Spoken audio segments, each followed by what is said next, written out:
Olá, amigos. Vamos dar continuidade ao nosso estudo sobre as doenças cardiovasculares, abordando agora o tema da hipertensão arterial, um mal que assola uma grande parcela da população. Os cardiologistas lutam muito, para controlar esses pacientes e, às vezes, tendo que utilizar uma gama ampla de medicamentos, antagonistas do cálcio, inibidores da enzima conversora do angiotensinogênio e também, muitas vezes, um diurético, o que prova que nós temos alguma coisa além para descobrirmos, porque, obviamente, essa dificuldade toda, na minha maneira de ver, ela aponta para um lado. Existe algo a ser feito fora desse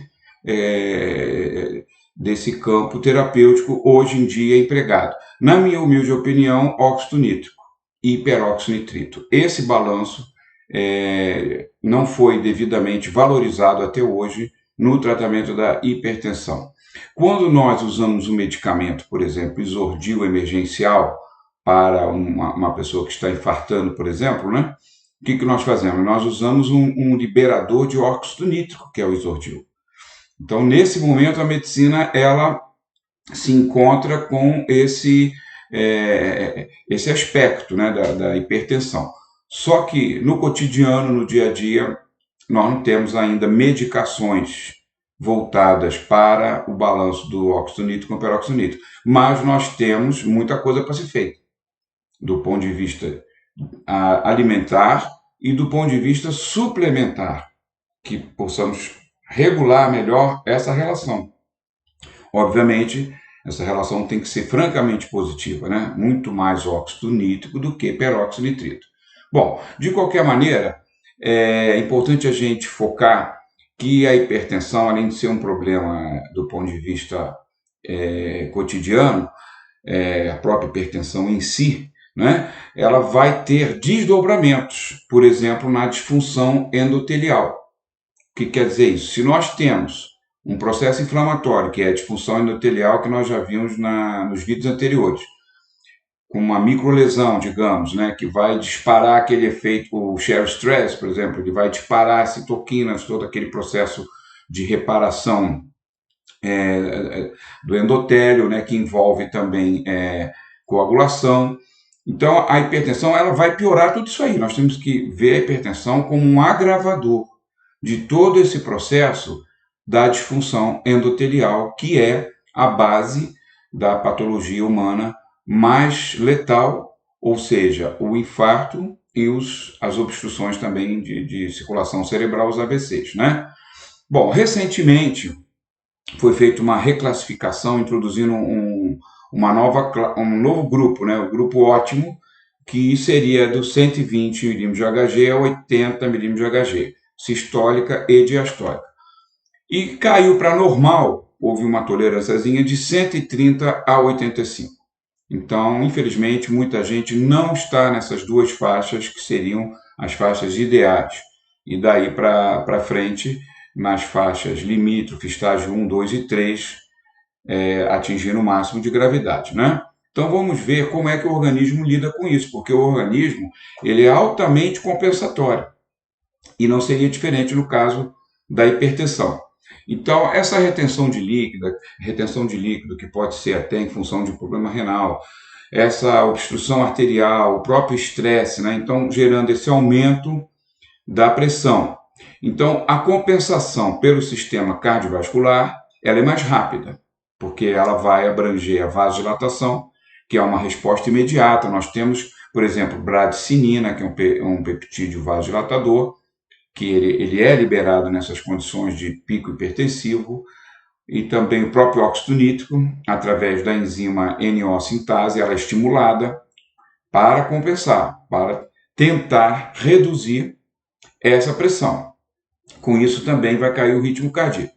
Do lado de cá, a compensação renal ela é mais lenta, que vai exatamente fazer com que o organismo aumente o nível de filtração para reduzir a volemia, automaticamente reduzindo a volemia sanguínea, vai ter uma reduçãozinha na pressão arterial. Então, todos esses mecanismos vão auxiliar, mas o que a gente tem no final dessa equação é um número muito grande de pessoas e um percentual da população sofrendo de hipertensão. Então, nós não estamos conseguindo regular somente do ponto de vista compensatório fisiológico. Lembrando que essa compensação ela é marcante, por exemplo, em certas situações até trágicas. Só para um detalhe, para a gente ver como o organismo responde, no caso, por exemplo, das crianças que se intoxicam com descongestionante nasal líquido, né? Isso eu ajudei a fundar o Cinetox, da Fundação Oswaldo Cruz, do Ministério da Saúde, que eu estive lá por 12 anos, né, como pesquisador. Então, eles estavam criando esse Sistema Nacional de Informações Toxicológicas, que a pessoa liga, né, e tem, no caso de acidentes, com produtos químicos, intoxicação, para ter uma informação, né? E logo no início, assim que a gente começou a trabalhar os dados, já tinha as gravações das ligações, um médico especialista em pronto-socorro de emergências pediátricas, ele colocava a quantidade de crianças que chegam ao pronto-socorro intoxicadas pelo vasoconstritor, né, que é um adrenérgico do descongestionante nasal. E para minha, na época, né, surpresa, né, até infelizmente a letalidade é elevada nessa intoxicação. Por quê? Por causa da compensação, né? Após a ingestão de um forte vasoconstritor, a criança, o metabolismo, ela liberava grandes quantidades de óxido nítrico e bradicinina, a criança entrava em hipotensão, caía extremamente o pulso e havia muitas situações de já chegar em óbito. Então, quer dizer, isso aqui é uma realidade, contém uma situação extrema até de intoxicação, né? Mas essa compensação, ela realmente funciona, porém nós temos esse elevado número de pessoas com hipertensão. Obviamente que a gente sabe que quando nós temos um processo patológico assim muito abrangente, como é a hipertensão, nós sabemos que temos erros com a alimentação. Óbvio que sim, né? Então, isso hoje é algo assim extremamente preocupante, principalmente com relação ao sódio, tá? Quero já deixar claro que não é só isso que vai resolver o problema da hipertensão, tá? Mas o excesso de sódio, ele tem um peso importante nisso aí.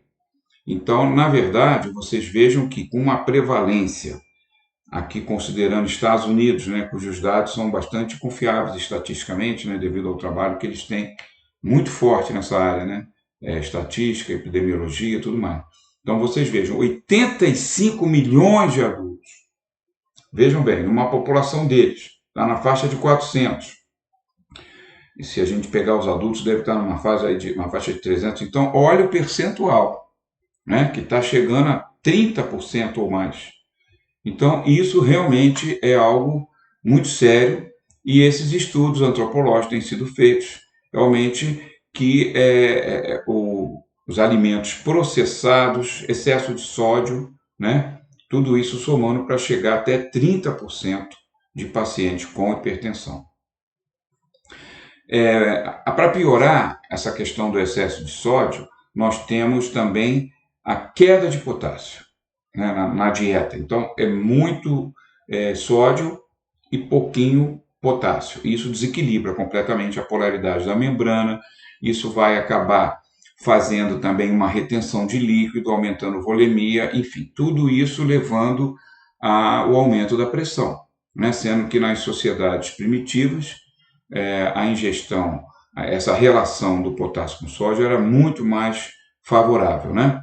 E no nosso caso aqui atual, nós estamos realmente bastante prejudicados com relação ao aumento do sódio e a redução do potássio. Aqui nós temos estudos, por exemplo, aqui desse grupo liderado pelo cientista Ferrari, Departamento de Nefrologia, né, lá na Austrália, onde ele até chamou de Salt Assault, fazendo uma pequena piada no assunto que é realmente esse aumento muito grande no consumo do sódio, olha, chegando aqui mais que 10 gramas por dia, que é totalmente inadequado, e ele vindo lá, o ser humano, né, do período lá frugívoro, coletor, vamos falar isso aí antes de egípcios, antes de sumérios, antes de caldeus, porque com os sumérios e caldeus, assim, em torno de 8 a 10 mil anos antes de Cristo, nós temos o início da agricultura. Então, um pouquinho para trás, falar aí na faixa já 20 mil anos antes de Cristo, né? Nós saímos desse sistema coletor, somente fugível, muito pouco sódio. Aí nós vamos chegando já na fase da agricultura, né? Então já tem o uso do sal para a preservação, inclusive também da parte de carnívora, né? Então o sal já entrando como um importante agente preservante, obviamente, mas aumentando essa carga até chegarmos àqueles potes de sal que nós temos nas cozinhas, né? Então é assim de pouco mais de 1 grama, chegando a quase 15 gramas em algumas situações. O consumo diário do sal não tem como, tá? Aqui você veja a mortalidade quando nós temos em torno de 5 partes de sódio para 1 de potássio, que é muito. Então você tem uma mortalidade muito elevada. E quando você consegue, pelo menos, fazer 2 para 1, né, 2 de sódio, 1 para potássio, olha como há essa queda. Então, esses estudos que são publicados mostram para a gente um caminho certo, né, a seguir, que é a redução do sódio, né? As medidas não farmacológicas para controle da pressão, nós temos algumas de considerada grande eficácia, redução do peso corporal. A obesidade, obviamente, é inimiga da pressão, no sentido de aumentar muito, né? Então, o indivíduo obeso, ele dificilmente vai ser normotenso, e essa pressão aumentada também, o esforço cardíaco que vai ser gerado muito grande, então vai acabar tendo uma cardiomegalia mais à frente e também uma insuficiência cardíaca lá após 60, 70 anos de obesidade, né? Então, quer dizer, é importante essa redução do peso. A redução do sódio, acabamos de falar, redução de álcool, sim, senhor, porque o álcool ele entra naqueles mecanismos compensatórios. Vou voltar aqui rapidamente. Tá? Então, o álcool ele causa uma vasodilatação inicial, mas ele vai gerar o efeito rebote, que é ele vai gerar realmente uma compensação para aumentar a pressão. Então, aqui é o inverso, o álcool vai causar uma certa vasodilatação, o organismo vai tentar compensar, e essa compensação, muitas vezes, ela vai passar, né, dos limites normotensos. Então, redução do álcool é importante, e muito também de peso elevadíssimo para melhorar essa questão da pressão. Exercícios regulares. Não ao sedentarismo, precisamos fazer essa campanha com os nossos pacientes, tá? Medidas que ajudam muito. Vamos ver logo à frente o magnésio. O magnésio também passa por uma avaliação hoje, em termos antropométricos, também descompensado em relação ao cálcio. Ora, o cálcio, ele é um elemento mineral chave na contração muscular, e aí estamos focando a artéria.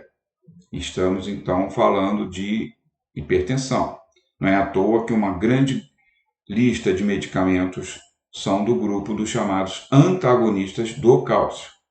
Agora, acontece que nós poderíamos usar o melhor antagonista do cálcio, que é o próprio magnésio.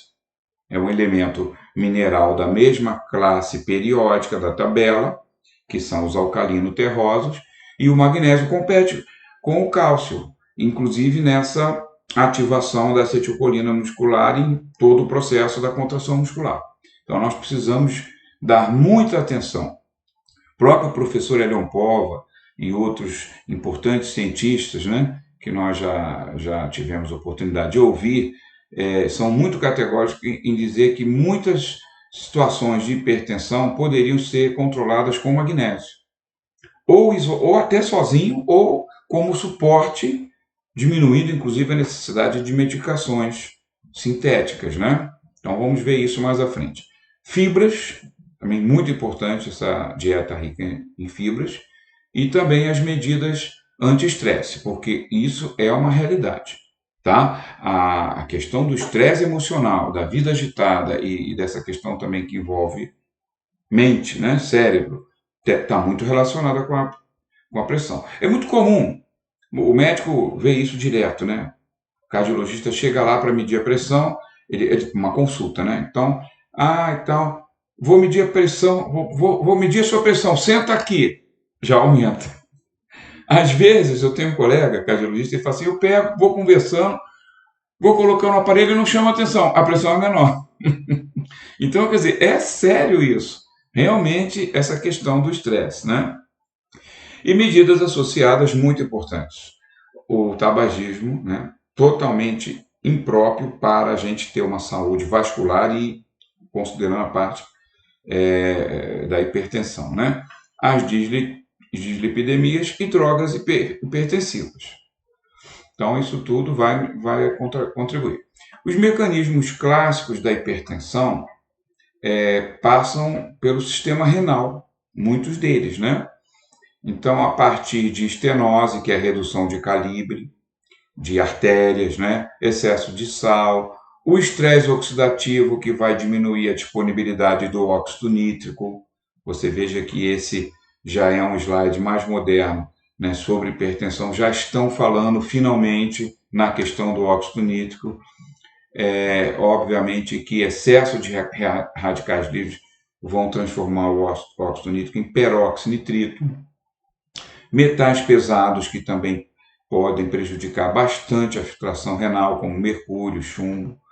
Então, quer dizer, tudo isso vai levar a um aumento da renina e liberação do angiotensinogênio, que aí nós vamos ter o ADH e com isso nós vamos ter também diretamente da angiotensina 2 também uma vasoconstrição direta na musculatura lisa das artérias, não é isso? Então nós temos aí também o envolvimento da aldosterona, que liberada pelo córtex adrenal, e aqui também tem a ver com estresse. Então nós temos todos esses mecanismos que vão contribuir para o processo da hipertensão. Aqui nós temos os medicamentos que vão atuar, no caso o captopril representando os inibidores da enzima conversora do angiotensinogênio, e nós temos também aqui já na parte direta da construção, da vasoconstrição da musculatura arterial, então nós vamos ter os antagonistas do cálcio. Com isso aqui o cardiologista está tentando há décadas realmente controlar essa hipertensão. Esse aspecto do óxido nítrico precisa ser melhor trabalhado e nós vamos fazer isso aqui com vocês. Nós vamos indicar e recomendar trabalhar também essa opção aqui, que aí nós vamos ter resultados melhores, tá?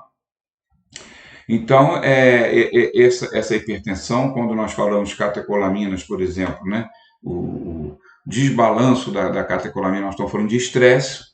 Quando eu fico com raiva, quando eu fico preocupado, quando eu fico estressado, eu fico ativando o circuito da tirosina para produzir dopamina, noradrenalina e adrenalina. São todas elas vasoconstritoras, então, óbvio que, além da questão teórica, do ponto de vista fisiológico e prático, não tem dúvida. Catecolamina, estresse emocional, hipertensão, tá?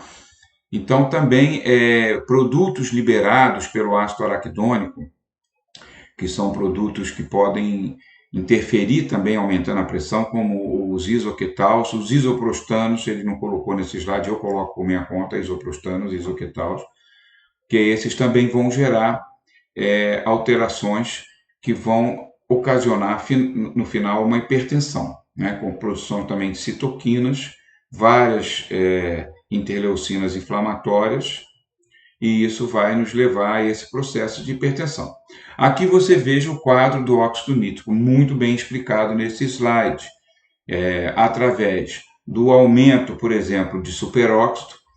Isso aqui, por exemplo, foi colocado pelo autor, a xantinoxidase, como enzima liberadora de superóxido. Por quê? Porque a xantinoxidase está envolvida em vários processos, até no alcoolismo, né? Onde a enzima específica, que é a acetaldeída oxidase, ela pode ser exaurida pelo abuso de álcool, e a xantinoxidase ela entra nessa reação também para metabolizar o álcool, liberando grandes quantidades de superóxido.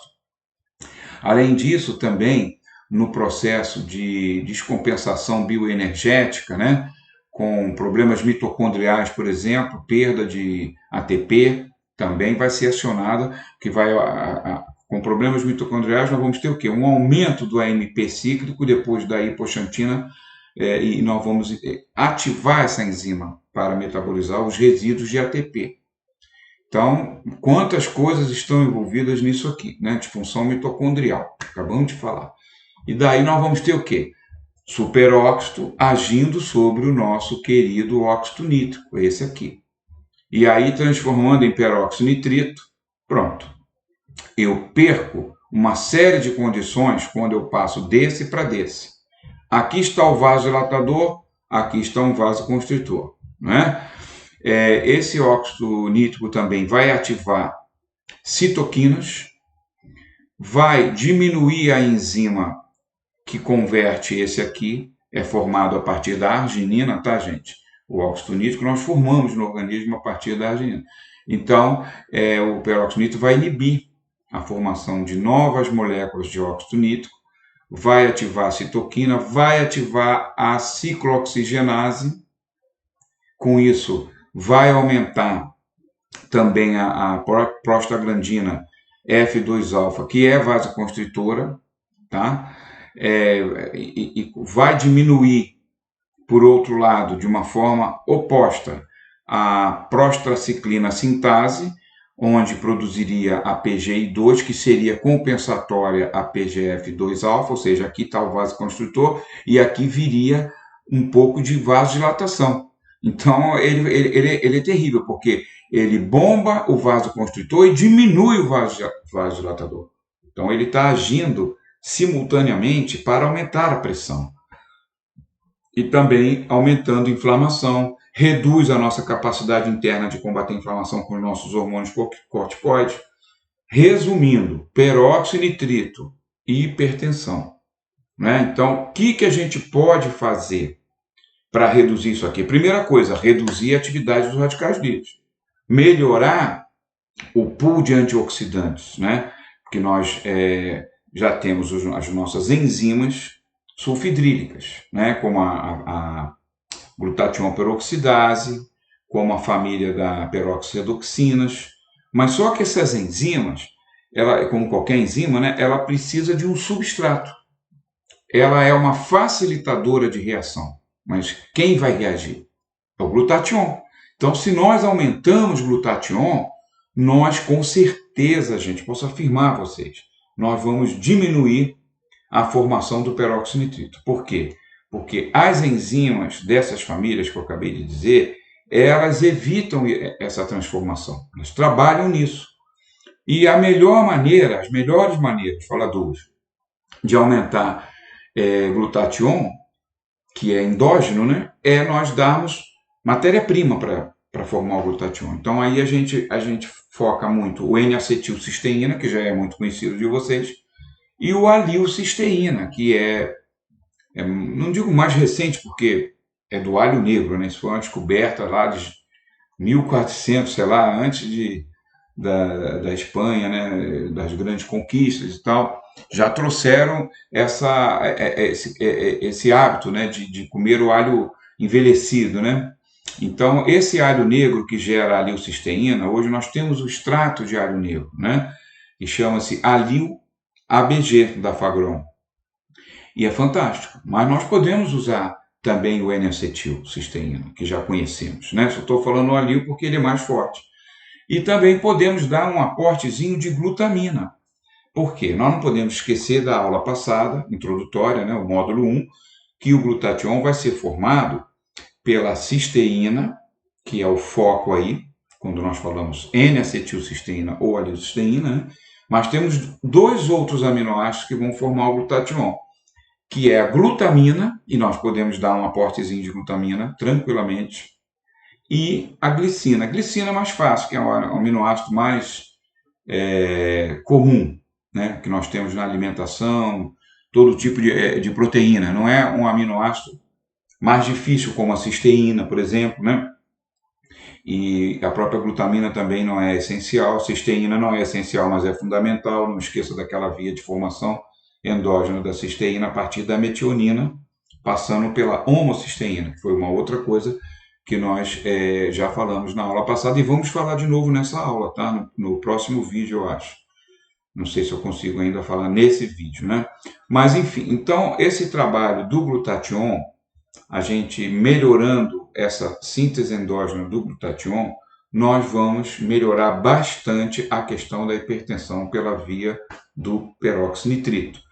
E nós temos também, na natureza, nós temos uma oferta importante de nutracêuticos, elementos nutricionais como os flavonoides, que vão atuar também regulando a xantinoxidase, que é uma enzima muito disseminada no corpo, que gera o radical livre superóxido.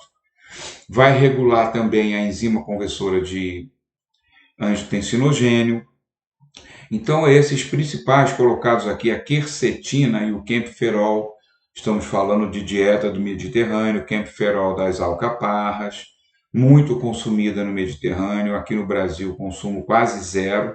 Aqui eu vejo a pessoa comer alcaparra quando pede aquele salmãozinho grelhado, né? Aí faz parte, né? Vem aquela alcaparra, mas vem deitado em manteiga, né? Às vezes muita manteiga, e também muito salgada, né? Porque em conserva, né? Então eu aconselho vocês a usarem a alcaparra. Vocês podem comprar em vidro no supermercado, mas trocar aquela salmoura que vem muito salgada. Com 2 trocas de água eu consigo deixar a minha legalzinha de sal. E usar a alcaparra não só no salmão, nós podemos usar até em salada verde. Fica muito gostoso, tá? Então nós temos a quercetina e o quempiferol, quercetina muito mais fácil de obter através da própria cebola. Vocês vejam que o quempiferol já é um flavonoide mais restrito, além da alcaparra não tem grandes fontes assim significativas, né? Então nós temos que ficar atento a esses flavonoides cuja alimentação não vai ser tão fácil da gente obter. Aí até essa diferença marcante da dieta do Mediterrâneo, porque tem uma diferença muito grande da dieta deles lá no Mediterrâneo devido à grande quantidade de temperos que eles usam. Eu já falei isso aqui, né? Todo tempero é remédio, então eles usam maciçamente alecrim, coentro, salsinha, muitos desses verdes, alcaparra também, muita cebola. Então nós tínhamos que copiar um pouquinho essa parte aí, né? Porque esses flavonoides vão reduzir a ação da xantina oxidase, que vai liberar grandes quantidades do radical superóxido, que vai acabar formando o peróxido nitrito, né? Então veja que importante nesse slide adaptado aqui do artigo do Ironde, né? E seus colaboradores de 2016, né? Então ele coloca claramente, né, a ação da quercetina reduzindo o peróxido nitrito, maravilhoso isso aqui para nós, e também com um bônusinho de ação sobre a ECA, né, a nossa enzima conversora do angiotensinogênio. Uma dupla ação maravilhosa antihipertensiva. Aí nós podemos montar os nossos protocolos, inclusive mesmo que o paciente venha do cardiologista, né, com tratamento antihipertensivo, o nosso só vai ajudar, tá? Não tem incompatibilidade. Nós vamos entrar com a alilcisteína ou com a N-acetilcisteína. O magnésio nós podemos fazer na forma de ascorbato, o ácido lipóico. Então esses aqui vão reduzir o nível de peróxido nitrito, a hesperidina, a luteína e também o nosso extrato de oliveira, né? Extrato seco, o oleolar, um pouco mais caro, temos também, você pode colocar Olea europaea, que é o nome botânico da oliveira. Então, das folhas da oliveira é extraído esse produto chamado oleolar, que é bem mais caro, né? Mas temos também o da Active aqui no Brasil, muito bom, padronizado também, 2,8% de hidroxitirosol, que nós prescrevemos com o nome de Olea europaea. E temos também que incorporar a quercetina e o quempiferol, né, do estudo aqui do Ironde, que mostrou ser bem importante. Então, esses protocolos vão ajudar bastante na hipertensão. E aí temos também algumas atividades extras do ômega 3, que já estudamos um pouco, e nós vamos ver como o ômega 3 também ajuda a regular o angiotensinogênio. Então, vai nos ajudar a manter essa pressão mais satisfatória, né? sempre optando por um ômega 3 de boa qualidade, com destilação a frio, não a quente, o aquecimento muito elevado para fluidificar melhor esse óleo de peixe que eles fazem, né? Porque o calor é para facilitar, né? Ele fica mais líquidozinho, né? Então ele passa melhor no destilador e é mais rápido o processo, né? Só que esse aquecimento danifica boa parte dos nossos ácidos ômega 3. Nós não queremos isso. Então nós queremos realmente o produto de boa qualidade, é um produto um pouco mais caro, destilado a frio, né? Aqui você tem, por exemplo, né, possibilidades, né, adicionais para também controlar essa hipertensão. Nós temos uma parte fitoterápica, em que nós temos algumas dessas plantas, como o crataegos, que são muito usadas. Já faz tempinho, né? Quando comecei a estudar isso em 1990, já se falava em crataegos. E hoje nós temos mais estudos contra o crataegos. É considerado uma erva de benefícios cardiológicos importantes, não só na pressão, como também na função do miocárdio, contração sístole-diástole, antiarrítmica, e o crataegos ele figura sim numa posição muito importante em toda a terapêutica cardiovascular e também nesse caso que estamos falando da hipertensão. O alho, né, também é importante, a ólea europeia, que é a nossa oleolar, e menos conhecido, né, o Apium graveolens, né, que é a graviola, né? Então, esse a gente ainda não tem muita disponibilidade com relação aos extratos padronizados, né? Mas podemos consumir a fruta tranquilamente. Então, isso aqui vai ajudar muito a reduzir esse número de pacientes, né, com essa hipertensão chamada primária, né? Porque é essencial ou primária, porque ela vem em cima de processos específicos, né? E, no caso, podemos usar também os flavonoides, e aqui não esquecendo do curcumim, do resveratrol. Esses também vão ajudar bastante. O ômega 3, como já tínhamos falado, né? E do lado de cá, também podemos usar na hipertensão secundária, nós podemos usar, que é uma hipertensão que ela vem a partir de outras doenças, por isso ela é chamada de secundária, né? De um diabetes, de uma obesidade, né? Então nós temos a urtica dioica e temos o nosso dandelion, que é o dente de leão, né? Taraxacum officinale. Então também ele vai ajudar bastante no caso da hipertensão secundária. Novamente flavonoides e polifenóis, e também entrando o ômega 3 com a coenzima Q10. Então aqui nós montamos, também complementamos mais esse protocolo aqui, ó. Podemos ir ampliando, né? Inclusive com os fitoterápicos, que são muito importantes e ajudam, né?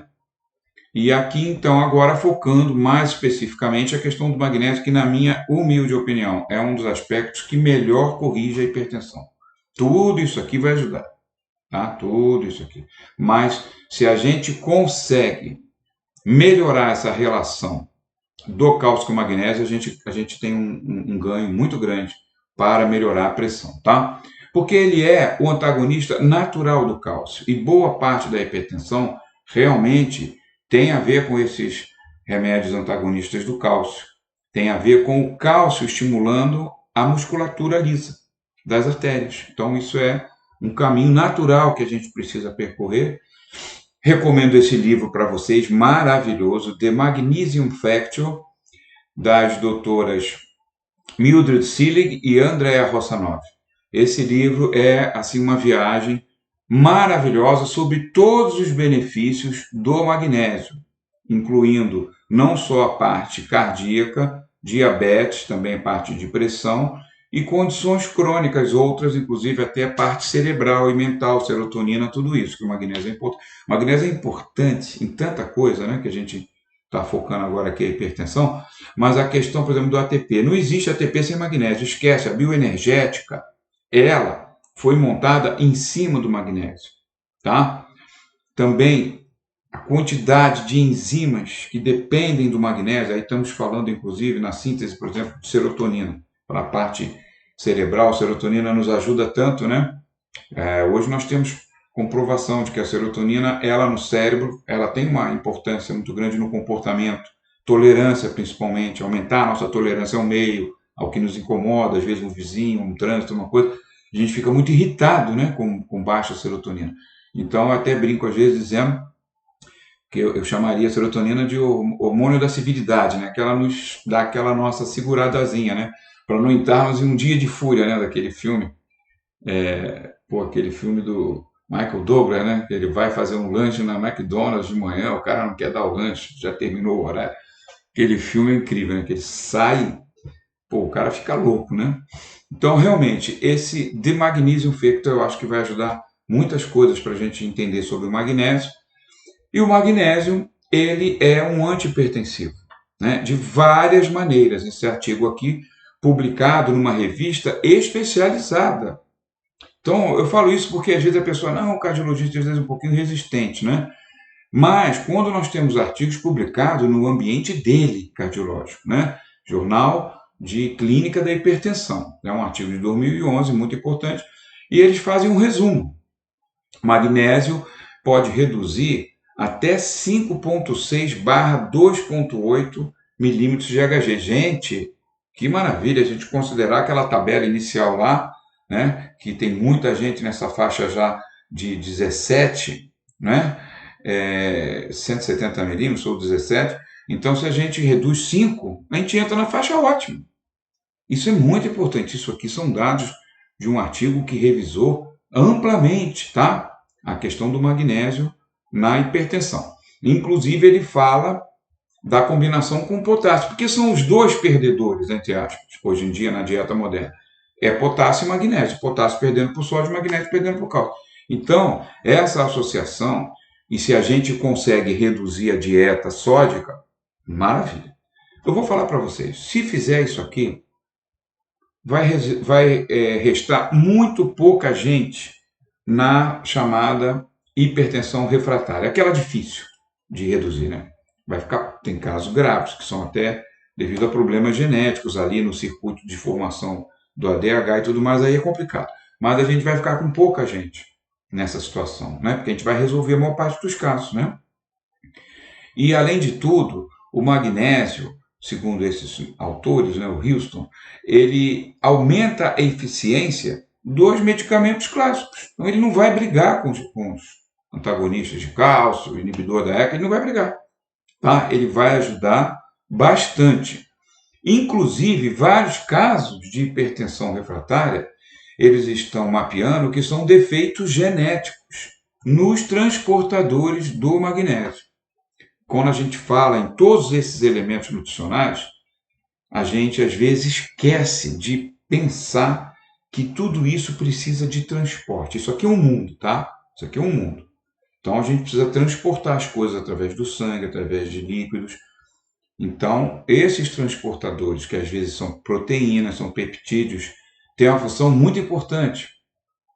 E daí que às vezes defeitos genéticos tornam problemas, pode-se dizer, quase insolúveis, porque aí vai depender da engenharia genética, né? Então, o que a gente está vendo aqui é que o autor ele fala para a gente que defeitos genéticos no transporte do magnésio estão associados com a hipertensão, e essa hipertensão realmente muito difícil, porque o magnésio é chave nesse processo. Então, qualquer problema que dificulte a apresentação do magnésio nos sítios de biodisponibilidade, no caso, na musculatura arterial e tudo mais, você às vezes vai ter o magnésio e não vai ter ele no local certo, tá? Mas isso aí é uma coisa muito específica, né?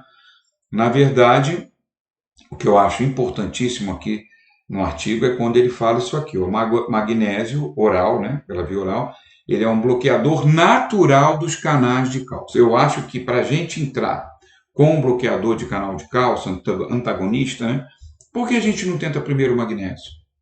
Paciente, a menos que o cara esteja assim, totalmente enlouquecidamente, 190 por 120, 20, 210, né, 19 ou 21, porque aí é crise hipertensiva, com risco até de morte, né, acima de 22, 25. Mas eu digo assim, por que tantos pacientes ambulatoriais nós não tentamos essa terapêutica que comprovadamente tem eficiência em grande parte da população? para depois de tentarmos e vermos os resultados, aí nós vamos ver o que vamos fazer, se não funcionou tão bem. Eu estou dando depoimento de um hipertenso moderado que há muitos anos, pelo professor Elion Porro, fui paciente dele, fui aluno, paciente, sou fã número 1 de carteirinha Elion Porro. Então, ele me controlou com magnésio, tá? Ele entrou primeiro com 100 miligramas 2 vezes ao dia, deu uma segurada, porque eu fico naquela faixa de 14, 15, e aí ele entrou com 100 2 vezes ao dia, e chegamos ao ótimo para mim, 150 miligramas 2 vezes ao dia, eu fico 12, 13. Não precisei entrar na terapêutica mais, digamos assim, sintética, né? Então, é um depoimento também que eu estou dando a vocês, tá? Aqui você veja também nesse outro artigo da Rossanoff, que escreveu aquele livro do Magnesium Factor, né? Magnesium Factor. Magnésio, o principal fator nutricional para evitar a hipertensão. Então, nós estamos vendo que realmente são várias citações em artigos, né? E ela fala, inclusive, aqui de doses que começam com 36 miligramas do magnésio, né? Eu, por exemplo, tomo 150. É um elemento que não é tóxico, então 150 2 vezes ao dia, super tranquilo, né? Mas pode começar com 50, passando por 100, enfim. Ajuste, cada pessoa é cada um. Não dá para a gente, eu cito doses, eu falo, mas a prática clínica realmente ela vai te dizer, né? Qual é por isso realmente que a gente mandando fazer as medicações, que a manipulação, digamos assim, uma coisa que voltou assim quase extinta lá nos anos 70, estava quase extinta, né? E ela despertou de novo com a ortomolecular pelo interesse de nós termos as doses ajustadas, né? Que nós podemos fazer e com isso ter os resultados, né, melhores, né? As formas de magnésio, muita gente me pergunta, gente, vou falar para você na boa, tá? Botei até esse artigo aqui. Eu sempre tomei o magnésio quelado com glicina, famoso bisglicinato. Sempre me dei hiper bem, nunca tive problema. Mas eu botei esse artigo aqui para vocês porque tem essa discussão, qual que é melhor. Então, realmente, o malato e o taurinato apresentam um pouquinho melhor a disponibilidade, né? Então, a distância grande, vou ser honesto com vocês, tá? Trabalho nisso há 40 anos. A distância grande não vai do magnésio malato para, por exemplo, o quelado bisglicinato. Não é uma grande diferença. A diferença grande vai tanto do malato como o bisglicinato para o cloreto, todo inorgânico, e o cloreto de magnésio é inorgânico, a absorção é péssima, né? Então, quando você vai para cloreto, quando você vai para bicarbonato, aí a distância é grande. Quando você vem para o citrato, por exemplo, e aspartato já é melhor do que cloreto e carbonato, porque a sequência de melhor absorção e biodisponibilidade, ela vem dos quelados, né? Bisglicinato, o malato, taurinato, e aí ela vem para as formas como citrato, por exemplo, intermediária, não é de todo ruim. Aspartato também, tanto que aspartato se usou a vida inteira. Eu sou da época que não existia disponibilidade dos quelados, a gente usava era o aspartato. O pessoal era um povo cansou de usar, o resultado vem e o resultado é palpável, sim. Então vamos apenas ter em mente, evitar cloreto, carbonato, bicarbonato, esses negócios, tá? E vamos utilizar, quer utilizar o malato? Sem problema. Taurinato, ótimo, tá? Mas a farmácia, às vezes, que você prescreveu não tem. A Avena tem, todos esses. Mas às vezes você está numa cidade menor ou uma situação, então o quelado com glicina vai ter. Então você usa. É tranquilo isso aí. Não há necessidade da gente ficar tão elucubrando sobre isso, tá? Então, assim, os minerais de tratamento de hipertensão. Magnésio e potássio. Esses juntos e com uma reduçãozinha de sódio na comida, maravilha, vai reduzir pressão bastante da pessoa. Essa pessoa vai cair, por exemplo, vai vir de uma faixa aí intermediária, limítrofe daquela tabela que eu mostrei lá, aí vem para uma normal ou ótima, né? Ótima é o famoso 12 por 8, né? Então, 13 por 8,5, normal, e acima disso começa a vir limítrofe. Então, eu digo a vocês que isso aqui resolve bastante coisa, tá, gente? E aí temos também falar um pouquinho sobre o complemento, né? No caso, os fitoterápicos. você veja o Crataegos, né? Que é muito conhecido dos cardiologistas mais antigos, né? Então, você veja aqui um artigo de 2015, então ele não é tão antigo assim, né? Então eu botei para a gente ver que continua despertando interesse o Crataegos na questão da cardiologia, né? Então nós temos esse estudo feito em vivo, então foi até induzido nos animais padronizados, né? Da linhagem vista. Eu trabalhei muito com esses animaizinhos assim, hoje eu fico até pensando, hoje parece que vai tudo, graças a Deus, caminhar para essas células pluripotentes que formam mini órgãos. Você consegue formar um mini fígado, um mini em placa, né? Para deixar os animaizinhos em paz, né? Mas esse estudo aqui em vivo, com indução de digoxina, que vai induzir uma arritmia violenta, né? E aí eles trabalharam os grupos com e sem Crataegos, né? Então eles verificaram que houve uma queda de pressão bastante significante nos animais tratados com Crataegos. Além de que o objetivo principal do estudo é mostrar o efeito antiarrítmico, e foi mostrado. Aqui, ó. Conclusão: Crataegos, oxyacantha, mostrou o efeito antiarrítmico nos animais induzidos com digoxina. Então é uma coisa tranquila que nós temos esse artigo, temos outros, aqui eu não posso ficar botando 20, 30 artigos que vocês não vão aguentar, né? Ainda botei mais um aqui. Esse já de 2020, tá? Crataegos de novo. Então, mostrando realmente os seus efeitos na hipertensão e inclusive na insuficiência cardíaca, né? Tratamento, ele mostrou potencial hipotensivo, tá? Também em vivo, com animais de laboratório. Então, o Crataegos ele produziu efeitos mais potentes, né?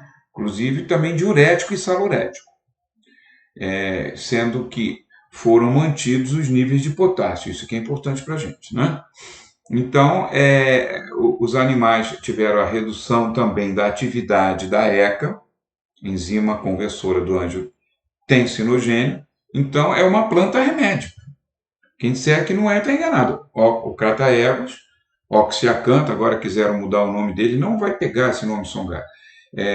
Mais de 50 anos conhecido como Crataegos oxyacantha, ou simplesmente como Crataegos. Nós podemos utilizar sim. A beterraba eu vou falar em doses, parece lá na frente, só um minutinho aqui, depois eu falo, mas assim, normalmente o Crataegos não é dose alta não, o extrato Crataegos é uma faixa de 150 a 250. Não é tipo assim uma melissa que a gente vai a 500, 1000. Ele fica 150, 250 duas vezes ao dia do extrato padronizado do Crataegos, tá, gente? E aqui nós temos também a beterraba como uma poderosa auxiliar no tratamento da hipertensão. A beterraba, gente, nós temos que entender como uma fonte de nitratos. Olha lá o isodil. O isodil é nitrato, né, que usa lá na pessoa que está tendo um infarto para liberar aqui, né, para vasodilatação emergencial para o cara não morrer. Então, a beterraba também, ela é liberadora de nitrato, só que não é violenta, né, igual o isodil, né?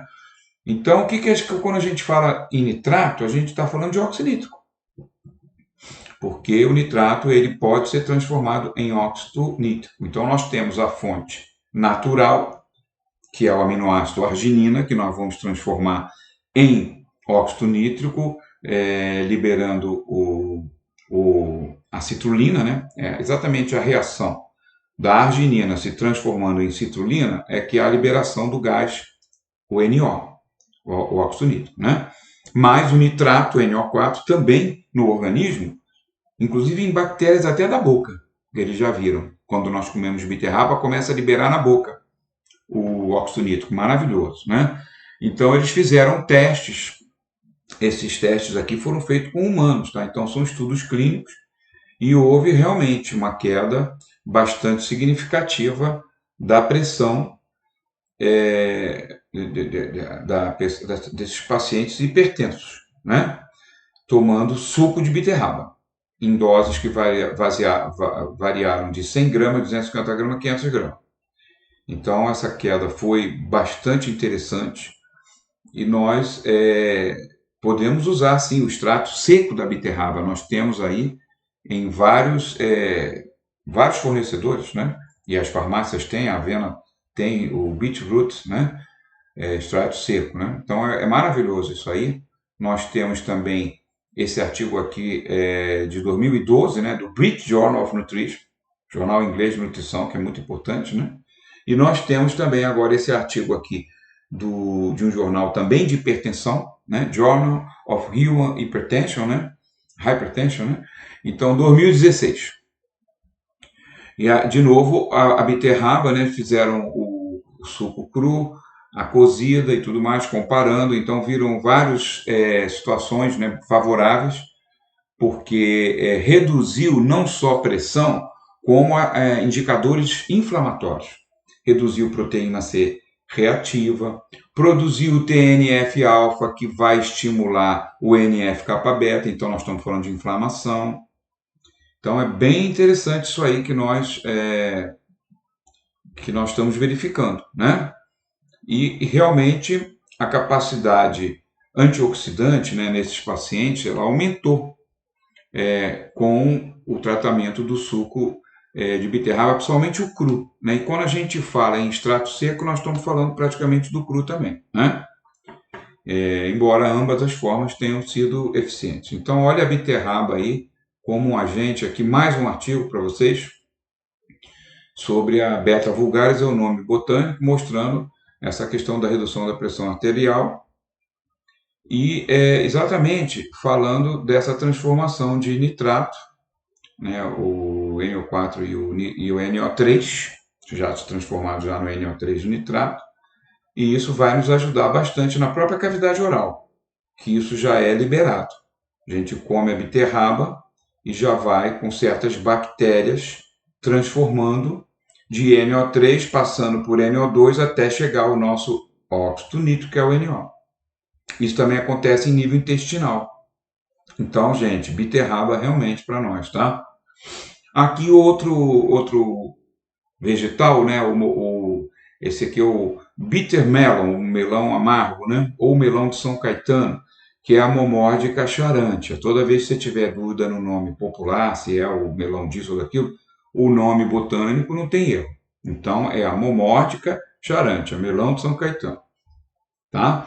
Que vai ter uma ação também favorável nesses pacientes, né? Porque o objetivo era a glicemia, trabalhando com animais, né, em vivo, animais diabéticos que são induzidos, né, geneticamente, e se observou que além dessa redução da glicemia, houve aumento do óxido nítrico, né, e redução do MDA. Toda vez que eu falar redução do MDA, eu estou falando redução da peroxidação das gorduras do nosso corpo, que isso é muito bom. O MDA é um indicador. Quanto maior o MDA, mais oxidação de lipídio eu estou fazendo, aquela quebra de dupla ligação, entrada de oxigênio, formação daqueles triângulos, enfim, são deturpações na estrutura dos lipídios, principalmente nas duplas ligações do lipídio. Então, se reduziu o MDA, reduziu todo esse processo. Então, eu acho bem interessante isso aí, esse artigo, né, com a redução da PA pelo bitter melon, que você pode prescrever com o nome de Momórdica, ou pode prescrever bitter, de amargo, né, BITTR, bitter melon. Aqui eu coloquei embaixo um outro artigo anterior, de 2006, que já falava nessa questão de hipoglicemia, agente hipoglicêmico, né, e hipotensivo. Então, quer dizer, não foi somente esse artigo de 2015, já tinha uma história anterior. Isso reforça o quê? A nossa segurança para trabalhar e utilizar esses fitoterápicos, né? Aqui você tem outro estudo da Momórdica, né? Também mostrando inibição da ECA. Olha como nós estamos vendo, né? Como o próprio Crataegus, agora o bitter melon, né? Que nos ajuda a reduzir a conversão do angiotensinogênio. Então, estamos falando de antihipertensivos naturais. Daqui você montando, né, as formulazinhas, né, com o beetroot extract. Você pode fazer, inclusive, em tipo pastilhas assim, jujubas, né, mastigáveis, que é gostosinho, não tem nenhum problema. Umas jujubinhas assim, não muito grandes, a pessoa mastiga desculpa, e vai liberando, né, já o nitrato da beterraba ali já vai ajudando para produzir o óxido nítrico. E a associação, por exemplo, dos inibidores naturais da ECA, momórdica e crataeros. Gente, que maneiras tão interessantes que nós temos, né, para trabalharmos toda essa parte da hipertensão. E ainda falando agora mais especificamente do cálcio com o magnésio, a relação deles, que é um problema sério quando ela está alta, né, acima de 4, por exemplo, né, considerado alto risco cardiovascular. Nós precisamos estar equilibrado até em 1 para 1. No limite, assim, por exemplo, 2 para 1, mas 4 para 1 realmente. Nós vamos mostrar a vocês aí artigos que assustam, tá? Então, procurar trazer isso aí para uma proporção mais favorável, né? O saudoso professor Elion Povo alertava isso em todo o curso que ele dava, e ele era convicto que o conserto, né, desse desequilíbrio, né, a melhoria desse desequilíbrio que está em 4 para 1 muitas vezes, isso seria fundamental para a longevidade, a gente trazer isso para 2 para 1 ou 1 para 1. Estudos que foram feitos em países como Holanda, Finlândia, Dinamarca e também Estados Unidos mostraram claramente que essa relação ela não deve ser acima de 2 para 1, não. Tá? A gente vê aqui, por exemplo, que o cálcio é um elemento basicamente extracelular. Quando ele aumenta dentro da célula, é problema.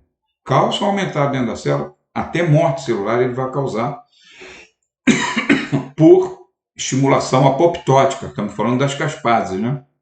Então, uma célula saudável é uma célula que tem muito mais magnésio do que cálcio. E quando a gente vai para os estudos epidemiológicos, então você veja assim, pegar o extremo, né? Finlândia, maior mortalidade cardiovascular. Tem vários fatores aqui, tá? Inclusive sedentarismo também, que são regiões que não são muito propícias assim à prática de exercício ao ar livre. Mas não é só isso, tá? A alimentação também entra muita gordura, queijo amarelo demais, muita carne e pouco magnésio. Não tem verdura lá e eles importam. É uma coisa meio de luxo para eles, tá? Mas fora isso, isso aqui são dados numéricos. Então não dá para brigar com o número. Ele tem a maior mortalidade cardiovascular desses países todos da Europa, inclusive considerando os Estados Unidos também. Aqui a relação dele está 3,8, está quase 4. 4 vezes mais cálcio do que magnésio. Não pode, gente. Não pode. Os números não mentem. Vem reduzindo um pouquinho, muito ainda. Ó. Holanda e Estados Unidos, mortalidade alta. 3,5 mais ou menos aqui, se a gente puxar aqui 3,2, de puxar uma reta aqui, né?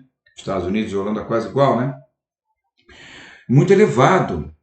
Agora, quando você já vem para Mediterrâneo, Itália aqui, ó, maravilhosa. Já cai bastante. Não é maravilhosa como o Japão, mas já é bem melhor. Então, esse pessoal do Mediterrâneo aqui, ó, Grécia, Itália, já cai. Eles estão na faixa de 2 e pouco para 1. Não é o ótimo ainda, porque ainda tem muita mortalidade. Aqui já caiu. Porque aqui, Grécia e Iugoslávia, está entrando também outros fatores de alimentação, mais alecrim, enfim, alguns outros fatores, tá? Que está ajudando a reduzir a mortalidade. Mesmo no caso, por exemplo, estando na mesma faixa de Itália, 2,2, né? Mas, enfim, já é tanto daqui para cá, ótimo, né? Quando vai para Japão, magnésio, né? Porque é alga, né? Comem muita alga, né? Então, aqui já dá uma ideal para a gente, né? Um ponto o quê? Nós estamos aqui próximo de 1,5, né? Ou seja, seria, comparando assim, se a pessoa comeu 1,5 gramas de cálcio num dia e ela comeu 1 grama de magnésio. Já está bem melhor. Eu diria que aqui está 1 para 3, né? 1,3. Aqui, se a gente botar aqui, seria 1,5. Então, gente, é caminhar para o 1 para 1 mesmo. É isso que a gente não pode esquecer. Aumentar o magnésio, né? Para podermos, inclusive, termos um enfrentamento desse balanço negativo do cálcio, que é o ativador da reabsorção óssea. Tá? Mas deixa eu voltar aqui rapidamente. Como nós vamos fazer isso aqui? Nós não temos que nos preocupar tanto com a ingestão de cálcio, que muitas vezes também não está tão alta assim. Tá? Então, é mais focar o magnésio mesmo, não é tipo potássio e sódio, que a gente foca muito a redução do sódio. Não, a gente não foca muito a redução do cálcio. O cálcio está ali, muitas vezes limítrofe. Desculpa. Então, a questão é a gente subir mesmo o magnésio. Nós temos que subir com as hortaliças, com os verdes, com uma suplementaçãozinha de magnésio cotidiana. Não é, tomei hoje, vou tomar mês que vem, não. Magnésio é todo dia, viu, gente? Então, eu acho que a gente faz aí, nessa faixa de 50 a 150 miligramas de magnésio. Sempre importante na receita falar. 150, eu quero magnésio malato, tá? Mas 150 em magnésio, porque a molécula do magnésio malato, se eu pesar pela molécula, ela vai me dar o quê? 20% de magnésio, 20 e pouco, 30%, tá? Desculpa aí, 30%. Então, tipo, pesando o pó em si, 100 miligramas vai ter 30. Então, se eu quero 50, começando, né? Para não ficar dúvida ao farmacêutico, 50, magnésio malato, 50 miligramas, entre parênteses, coloca o símbolo do magnésio, Mg. Não tem dúvida, eu quero 50 miligramas do magnésio. Então, o farmacêutico não vai pesar, ali no caso, 50 miligramas. Porque se ele pesar 50 miligramas do pó, ele vai ter só 15. Aí, então, ele vai ter que pesar 3 vezes mais. Que isso já está no computador deles, todas as farmácias têm. O chamado fator de correção, né? Mas, se você... até tinha uma outra dica, né? Antigamente, a prescrição para os farmacêuticos entenderem, não põe malato de magnésio, põe magnésio, vírgula, malato. Tudo bem, é válido também que você, colocando magnésio, você já deixa claro que a dose vai ser do magnésio. Eu, particularmente, gosto de botar entre parênteses o Mgzinho, que acho que não resta dúvida aí, tá? Então, vamos trabalhar entre 50 a 150 de magnésio, seja malato, seja bisglicinato, que você preferir, 2 vezes ao dia. Pronto. Nós estamos ajudando bastante. Agora, podemos ajustar isso até para mais. Eu tenho muitas pessoas que estão na faixa de 200, 2 vezes ao dia, tá? Então, voltando aqui, dei uma breve interrupção no balanço negativo do cálcio. O que é isso? O nome já diz.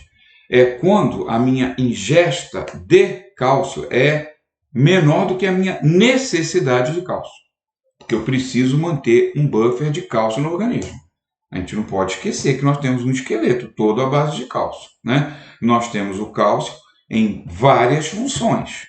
Muscular, cálcio na síntese de ATP, é o último elemento solicitado, magnésio, toda a bioenergética, e no finalzinho, na enzima que é a ATP sintase, que fecha o ATP, é o cálcio.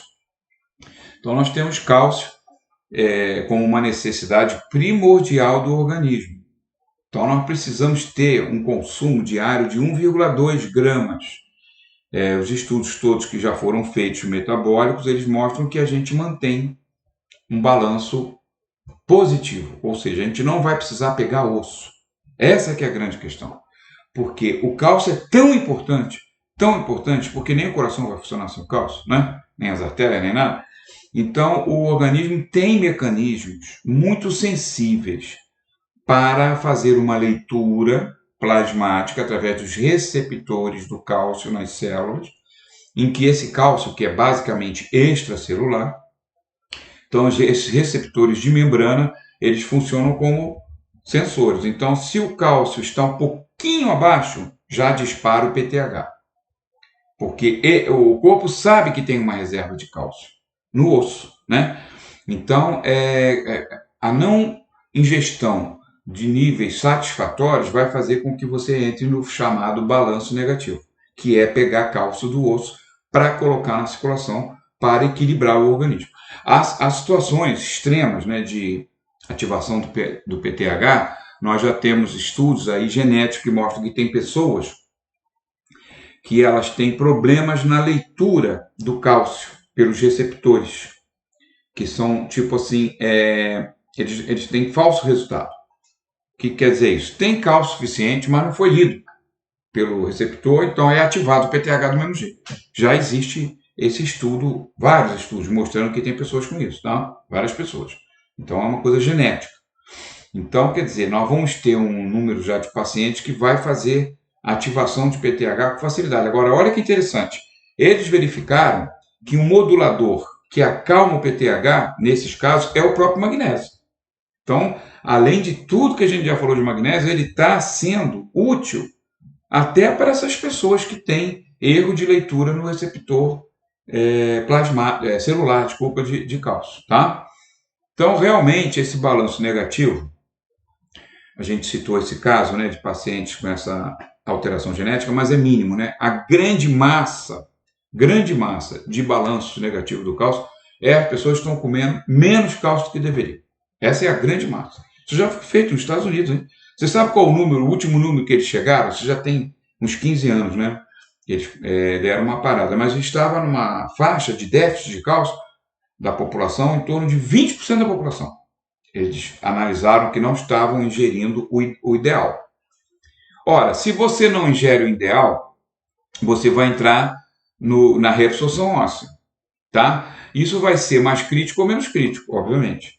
Se você está ali próximo de 1,2, 1,15, agora se você está com 700 miligramas só, 600 a metade, aí é muito intenso, né? Porque o PTH ele tem um processo muito violento, que ele vai ativar a fosfatase alcalina, vai produzir todo aquele sistema da reabsorção óssea que nós vamos ver no capítulo das doenças ósseas, osteoporose. Nós vamos ver com detalhes lá na frente, mas eu estou adiantando aqui um pouco para vocês, tá? Então, realmente, o organismo vai tentar compensar essa diminuição, né, dos níveis plasmáticos, além de ativar a PTH, vai tentar, por exemplo, aumentar a captação de cálcio através da vitamina D. A forma mais ativa é o calcitriol. Aonde que se forma o calcitriol? Nos rins, né? Nós temos a primeira forma, né, que é o dihidrox, que é formado a partir do colecalciferol, e temos o calcitriol, que é o mais forte ainda. Então, o rim, ele administra isso. Então, se ele vê que está faltando cálcio, ele começa a converter toda a vitamina D nessa forma mais ativa, que é o calcitriol, para tentar o quê? Mais potente para captar cálcio da dieta. Então, é um primeiro mecanismo. Captar mais. O segundo, excretar menos, né? E aí, no nível renal, vai ter uma ação, né, na filtração, que ela vai ter um feedback, tipo assim, segura esse cálcio aí na saída, porque tem pouco aqui para mim, na circulação. Então, tudo isso é ativado por mecanismos de compensatórios, né? Mas, na verdade, o que a gente sabe é que, realmente, esse fenômeno da reabsorção óssea ele vai ser intensificado para a manutenção plasmática. Aqui você veja indutores da calcificação vascular e inibidores da calcificação vascular. O que acontece? O cálcio que sai do osso, ele é ionizado, mais 2. Ele não está ligado, está livre, tá? Ele não está ligado a proteínas que são transportadoras do cálcio. Vou citar a mais importante, a Calcium Binding Protein 1. Tem uma família hoje, mais de 6 enzimas transportadoras do cálcio. Então, o que a vitamina D faz é estimular a CBP1, para quando chegar na luz intestinal o cálcio, a CBP1 abraçar rapidamente esse cálcio. Aí ele fica ali dentro, como se fosse quelado ali dentro da proteína, a proteína vai levar ele. Aí vai levar para osso, para juntar no osso, vai levar para os sítios de ação nas junções neuromusculares, inclusive coração e músculo de artéria também, tudo certinho, porque ele está protegido. Mas, quando esse cálcio ele sai, né, ele vem pela reabsorção, ele não tem a proteína lá. Ele é liberado pelas enzimas, fosfatase alcalina, cialoproteína, vai liberando cálcio do osso, quebrando aquelas ligações com a apatita, hidroxiapatita, né, que está complexado, né? Então, esse cálcio que lá está, né, ele vai sendo completamente liberado. E nessa forma iônica, quando ele desce pela circulação, ele adere. Ele pode aderir numa placa de ateroma, numa endotélio vascular, que tem muita carga negativa dos ácidos graxos circulantes. Então, é aonde vai dar a calcificação vascular. Também, pelos estudos mais recentes, já foi verificado que o bicho não é tão feio assim. Tipo, o que eu quero dizer? A calcificação vascular não foi realmente associada a uma piora do prognóstico do doente obstrutivo, que está obstruído. Não se chegou a essa conclusão, tá? Aliás, chegou à conclusão provada em estudo bem amplo de pacientes com doença obstrutiva, que cerca de 85%, no mínimo, de doentes com obstrução têm algum tipo de calcificação. Então, a questão toda que eles estão verificando é a instabilidade desse ateroma calcificado. Porque aí vem para a gente um choque. Realmente, a forma de cálcio que vai estar lá, quase todas não vão causar mal, mas sim uma, que é a apatita, vinda do osso. Né? Então, essas placas de ateroma, que são ricas em cálcio na forma de apatita, são as instáveis. São as que arrebentam, que soltam trombos, que vai dar um AVC na pessoa, que vai dar um infarto na pessoa, dependendo do tamanho. Né? Então, quando a gente tem esse processo, o que preocupa muito na calcificação vascular é realmente se está vindo da reabsorção óssea. Porque esse que vem da reabsorção óssea é a apatita. Então, na verdade, essa ligação de osteoporose com doença, infarto, é uma realidade. E nós temos, então, vários elementos que vão induzir a calcificação, por exemplo, começar pelo fosfato. Né? Quanto mais fósforo a gente tomar, e a gente tem fósforo demais, diferente do cálcio, tá? Que a gente não vai fazer uma campanha de redução de cálcio, que tem muita gente com ingestão baixa de cálcio. A questão é o fósforo, que o fósforo está elevado porque é a parte artificial da alimentação. Né? Vamos falar então logo de uma coisa, refrigerante. Riquíssimo em fosfato, ácido fosfórico, doces, ácido fosfórico em conserva. Então nós temos muito fósforo. E esse fósforo compete com o cálcio e empurra, inclusive, o cálcio para tecidos, como no caso a parede vascular. Né? Então, primeira coisa, ficar de olho no fósforo. Esses outros elementos são elementos, no caso, fatores inflamatórios, TNF-alfa. A LDL oxidada vai aumentar a calcificação vascular. Né? Nós temos aqui a leptina, a ostanectina, né? Fosfatase alcalina e, principalmente, uma relação inadequada de cálcio e magnésio, maior que 2. Eu diria até maior que 1.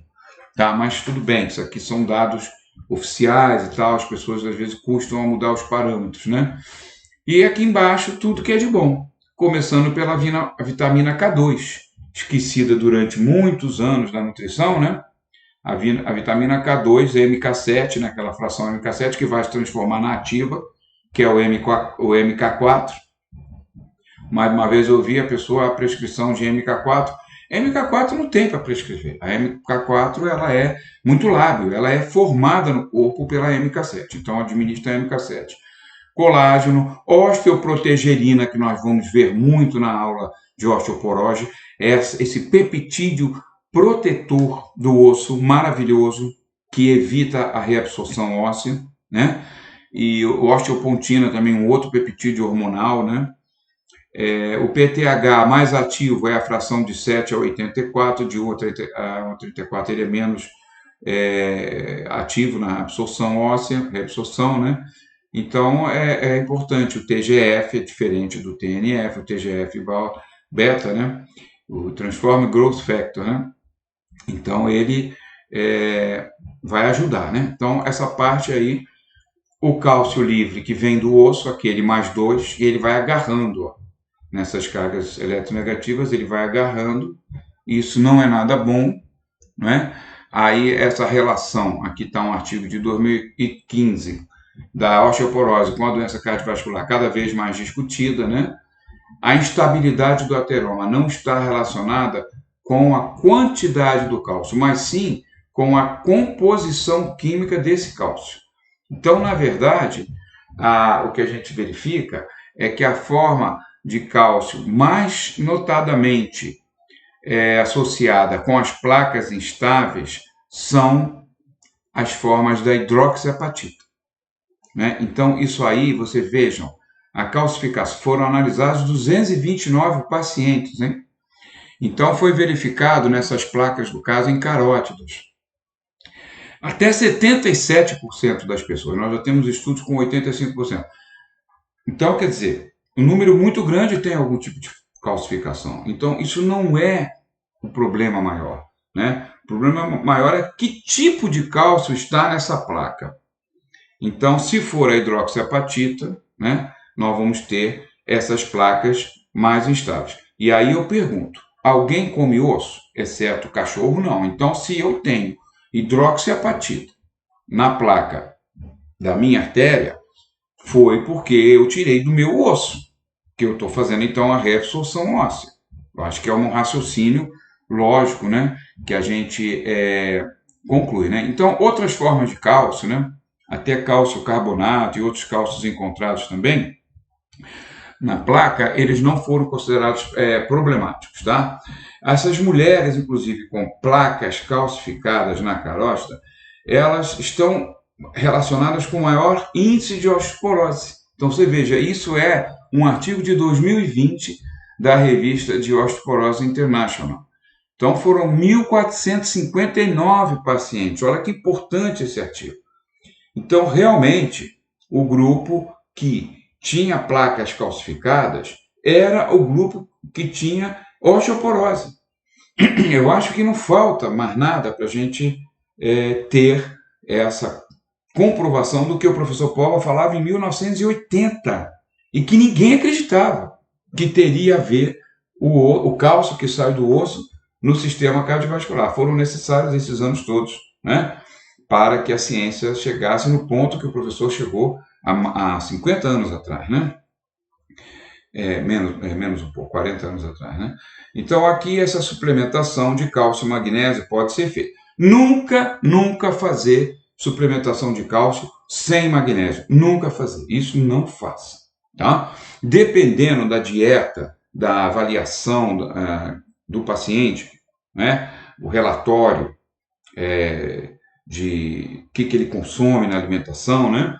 Se você achar que ele já tem um aporte de cálcio muito elevado, porque ele come muito queijo, muito laticínio, que são as principais fontes, você até pode optar por uma dose menor de cálcio, né? Ou nem administrar o cálcio. De uma forma geral, 400 e 300 é muito seguro para a gente fazer, tá? Junto com a D3, junto com a MK7 e a vitamina A, que ajuda bastante no metabolismo do cálcio e magnésio, né? Aí, então, nós vamos fazer uma pequena pausa agora, porque o assunto que nós vamos entrar, num novo tema, acidentes vasculares cerebrais, né? Tem alguma coisa que a gente pode fazer também por isso? Tem. Então, nós estamos vendo que a ortomolecular pode ajudar em vários campos, tá? Então, aqui eu vou fazer essa pausa para depois nós fecharmos num último vídeo, nós vamos conseguir fechar essa nossa aula, tá? Obrigado.